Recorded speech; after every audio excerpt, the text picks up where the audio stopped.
have no doubt heard by now about the 1 million square foot warehouse that's coming to the municipality of Cambridge. The millions of dollars in revenue that will be generated through taxes, etc., and the hundreds of jobs that come with it too.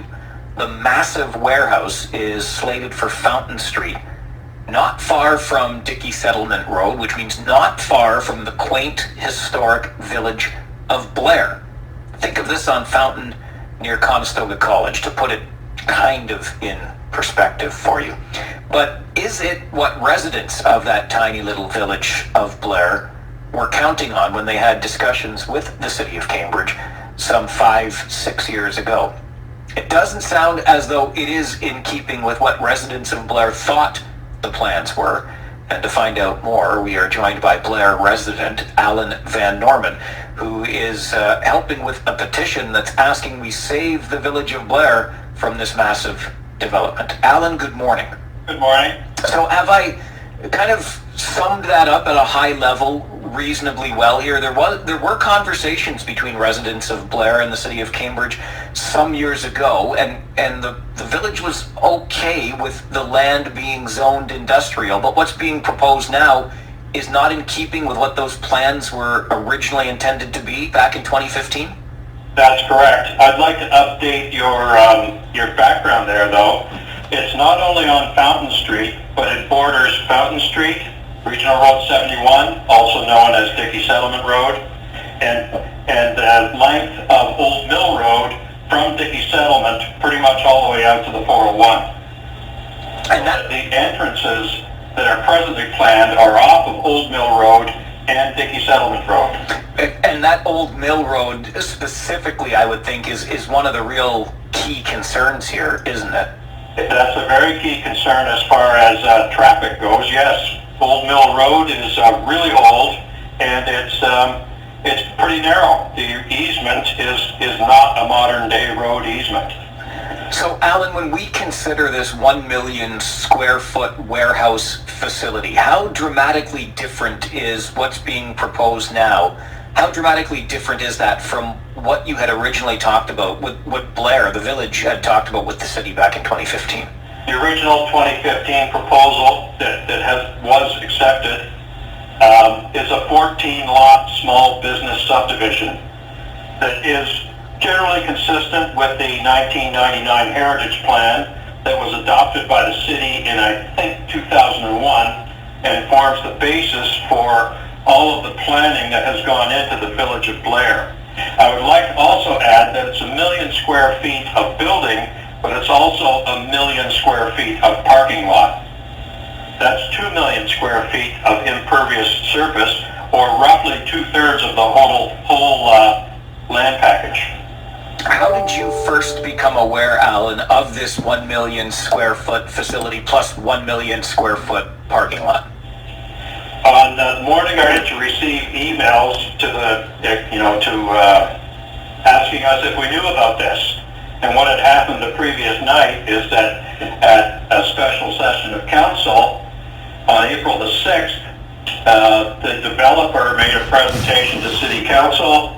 This is all on YouTube too, if people want to look it up. Made a presentation to City Council, that's roughly half an hour long. City Council went into a closed door session, talked about it for an hour, and came out. And in support of the developer's request for a minister's zoning order. So in the space of 2 hours, the city went from no knowledge to let's throw away 20 years of thoughtful study and planning and turn this into a mega warehouse.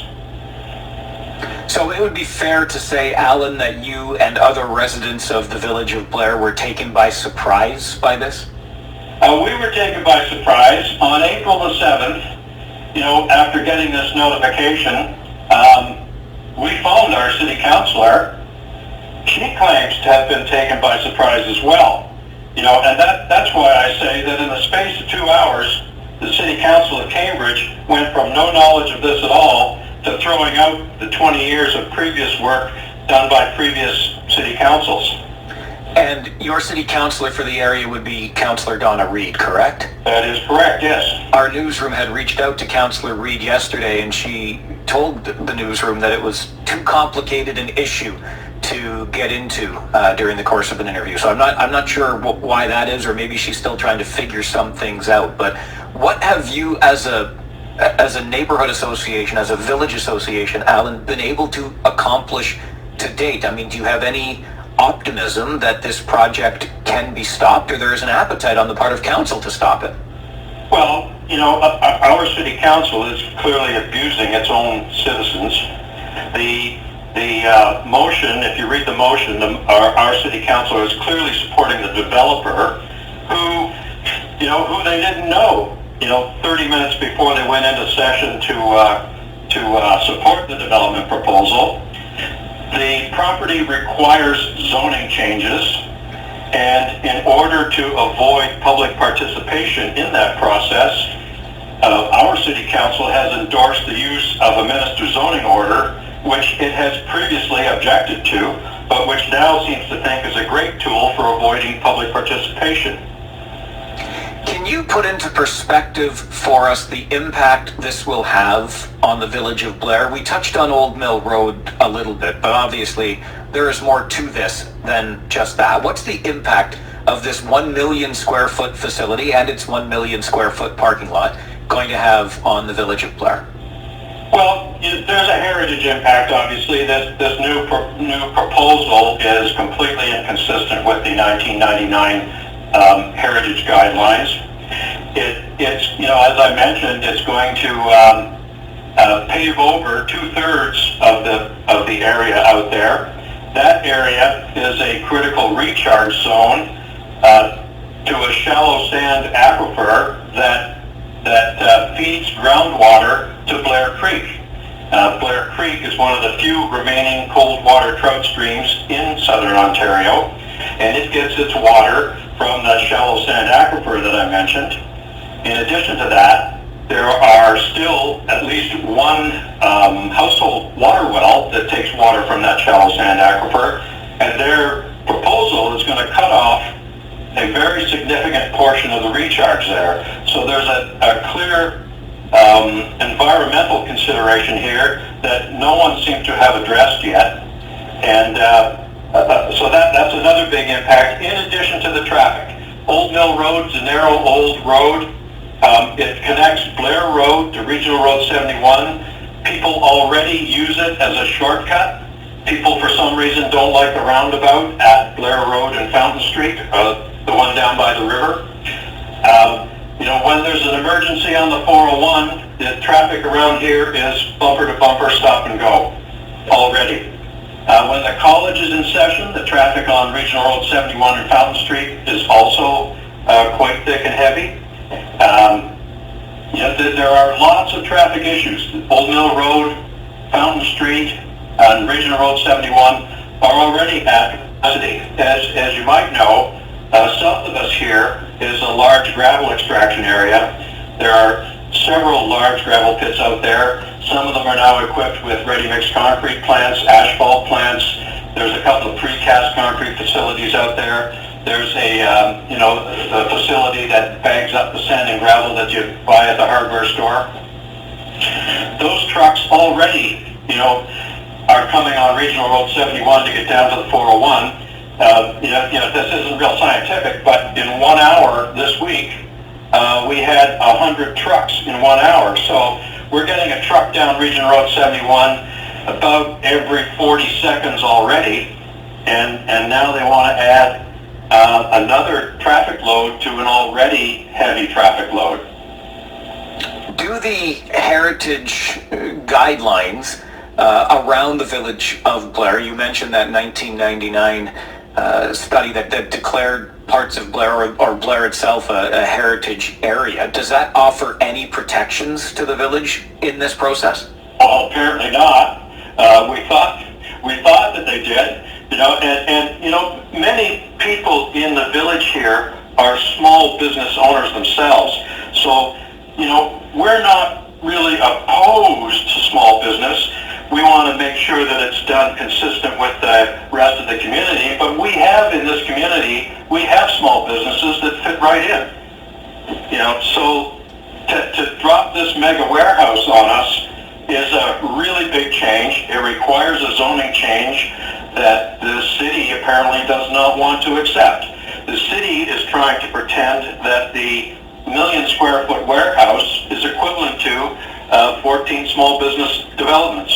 Right, and I was going to reference those 14 small business developments again because, as you just mentioned, Alan, the small business community within the village itself already, what was originally proposed back in 2015 or agreed upon between the village in consultations with the city, those 14 parcels on this plot of land were more in keeping with the village itself and the area. Yes, they were, and they were developed consistent with the guidelines presented in the 1999 plan. That is, they tried to push everything towards the 401. These people now, with the mega warehouse, have pushed it all down to Old Mill Road and Regional Road 71.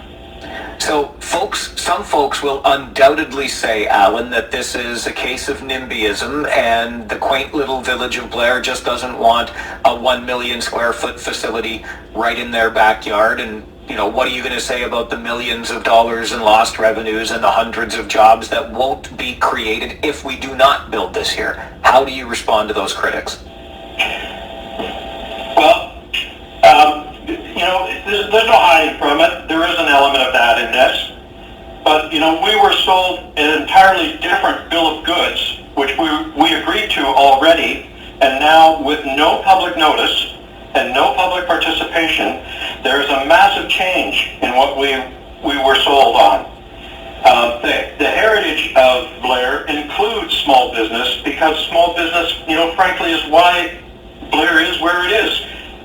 Flour mill, sawmill, hotel, those are all cornerstones of our history. And so small business is completely consistent with our heritage here. We're objecting to the process. We're objecting to the apparent lack of consideration of the impacts of this massive change. And we've been, for 20 years, it's been emphasized to us, heritage, heritage, heritage. Anyone who's ever tried to get a building permit here will know that you don't do whatever you want. What you submit to the city comes back with comments about what you must do to keep your property consistent with the heritage requirements. So, it's a two-way street. And the other thing about the jobs, the city has clearly not done its due diligence here. They've accepted what the developer proposed as what's going to happen. Hundreds of jobs, they say. Well, when people have been sending me all kinds of stuff in response to this too, but one of the things I read is an article by an economist who evaluated that very question. Now, this is an American experience, but a lot of American experience translates well into Canadian experience as well. And this was specifically about Amazon. So nobody will admit that Amazon's coming here, at least not yet, but it is that style of facility, warehouse distribution center. So what they found in the U.S. is that these big mega warehouse facilities don't actually add to total employment. All they do is juggle the existing employment. So it's not new jobs, and there's already an Amazon facility over on Cherry Blossom Road. It generates a lot of traffic. The neighbors don't like the traffic. The neighbors commissioned a traffic study. I've seen the numbers. I haven't seen a report. But that study indicates that there's about 500 small vehicle trips per day coming out of a facility that's only a quarter of the size of the facility proposed up the road. The other interesting thing there, and I haven't had an opportunity to truth this myself, but apparently most of those vehicles originate from outside of Waterloo Region. So here now we've got our city of Cambridge assuming, apparently, that this is going to add new jobs to Cambridge, when in fact most of the jobs are probably going to come from the 401. Anybody that has access to the 401 has pretty easy access to this neighborhood. Alan, I appreciate you making time for us on the show today to explain this and the detail behind it. Good luck in the fight with City Hall. Thank you very much, and thank you for the opportunity to talk. You stay well. You too. Thank you. Bye-bye.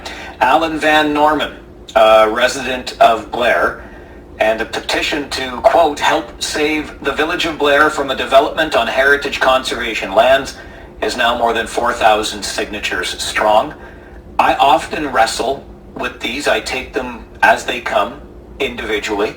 I have been critical in the past, for example, Belmont Village area where a 13-story condominium tower is proposed and some residents are complaining because it's going to change the quaint look and feel of the village by way of example. But I look at that and think we have to house people.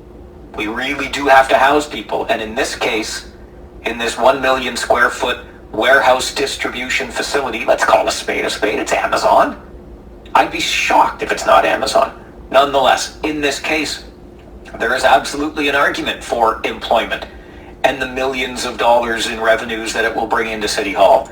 But when you get into the weeds of it, boy, oh boy, does Cambridge City Hall, Cambridge City Council, look bad. It's a bad look. I'm sorry. It's a bad look. You go back to 2015, and Alan just went through that in really good detail for us. When, in keeping with the 1999 Heritage Report and the designation of the Village of Blair, you've got the space, and the residents are working with you on the plan for the development of that space into 14 different smaller business parcels. Cool. We've got an understanding here. This is what it's going to look like, and it's in keeping with the look and feel of the village and of the area. And then all of a sudden, just like that, the 14 individual parcels turn into one behemoth, and City Council says, yeah, okay. Doesn't seem right from where I'm sitting. Like I said, I take these as they come, one at a time. And in this case, I think it stinks a little bit. What are your thoughts? 519-570-2545, star 570. This is the Mike Farwell Show on 570 News and Rogers TV.